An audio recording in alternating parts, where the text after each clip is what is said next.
Welcome back, Officers of the Republic. It's your Coruscant Underworld Police Chief, APGAINS, and a lot of people are flaming me, absolutely murdering APGAINS in the comment section because he forgot to mention something very important.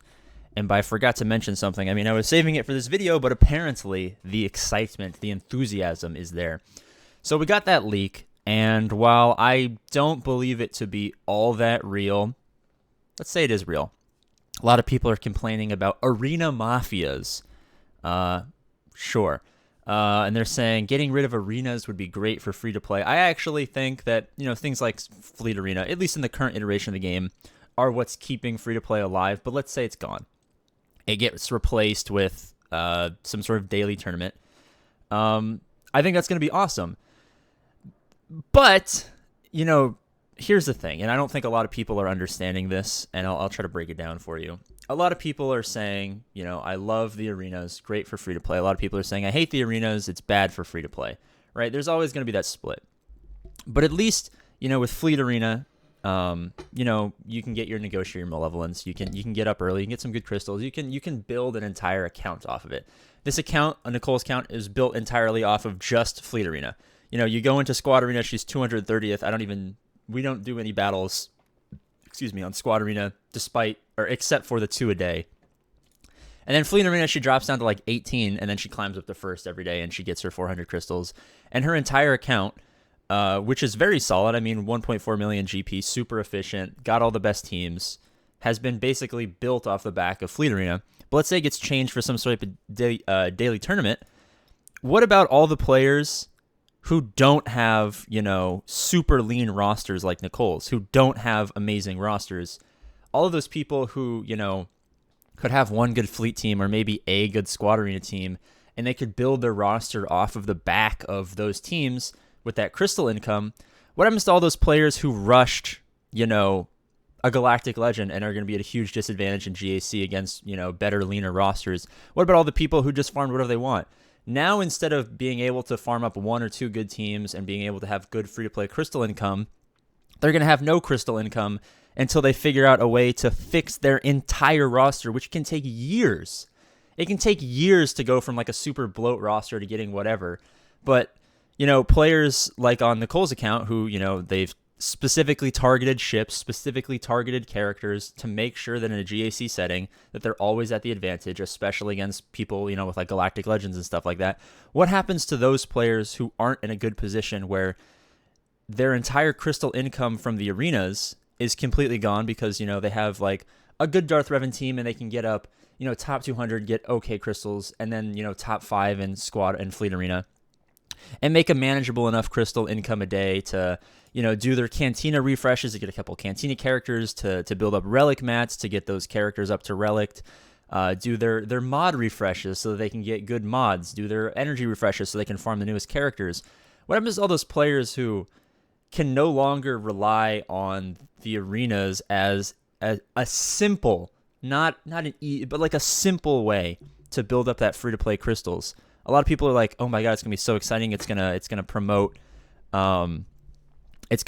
being good in GAC," and I love that. I've always wished that GAC had the best rewards because I think it's the best part of the game, and I think players who do have good rosters should be rewarded for having actually good rosters. I think that's amazing.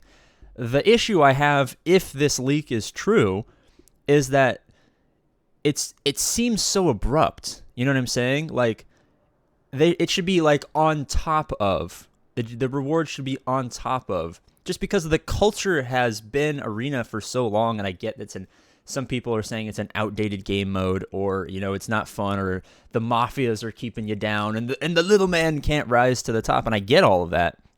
Those are valid points.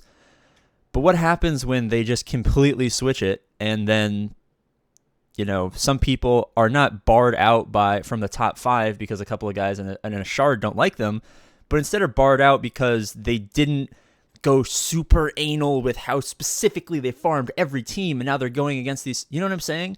And then all of those those more casual players who are not like, oh my god, every APGAINS guide playlist video I've dissected to the final letter to make my roster perfectly. What happens to the 95% of people who aren't super edge focused, who are now just I don't know, shit out of luck because they wanted to farm, Tuskens or Jawas or whatever, or they didn't want to farm up a couple of teams because they didn't like those characters. What happens to those players?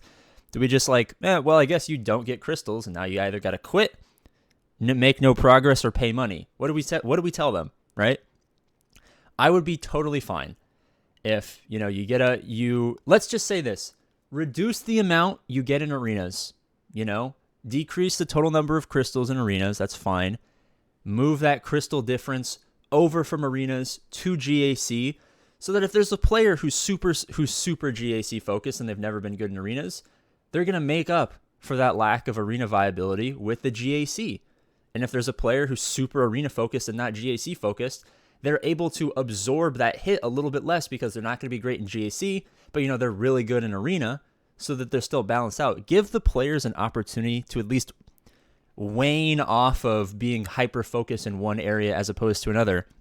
Cutting them off cold turkey is just gonna, can you imagine you're a player? Okay, let's tell me in the comment section if this applies to you. You play the game, you're not super great in arena, maybe you don't have a galactic legend, you don't have executor. You get into those upper echelons of arena, but you're not like top 5, top 10 every single day.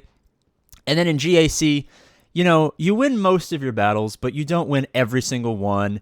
And you're not spending 30 minutes to 45 minutes a day doing mods, but you enjoy this game. You love this game. You play the game for fun. You have a hell of a time. And then all of a sudden, your roster stalls because all of your income has now been switched, and you're like, well, I'm not the best GAC player, and I'm not the best arena player, so now I'm getting shafted in both areas, and I have no way to produce crystals because I'm having fun. I'm not hyper-focused in one, I'm not hyper-focused in the other, and now it's just terrible.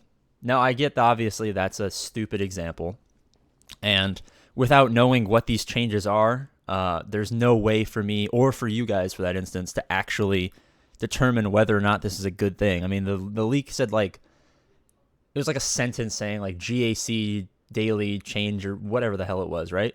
So we don't really know, but I think the outright deletion of the arena game mode as a whole, there's no way that's there's no way that they would do that, but there's also no way that there's a human being who thinks that that's a good idea. You know what I'm saying? To just snap your fingers and arena is gone and the same day replaced by something that we've never done before. It seems a little abrupt. But who knows? I don't know. Apparently some guy knows and his friend's a beta tester and they know, but until we know, whatever. I don't know. Thanks guys so much for watching. I'm trying to get 15,000 subscribers. When we do, go to Capital Game headquarters, steal the one laptop, take control of the entire game, give every single player in the entire world one cup shard. It'll be great. As always, I love you guys. Let me know what you think in the comment section. Shout out to my 6%ers, and I'll see you guys later.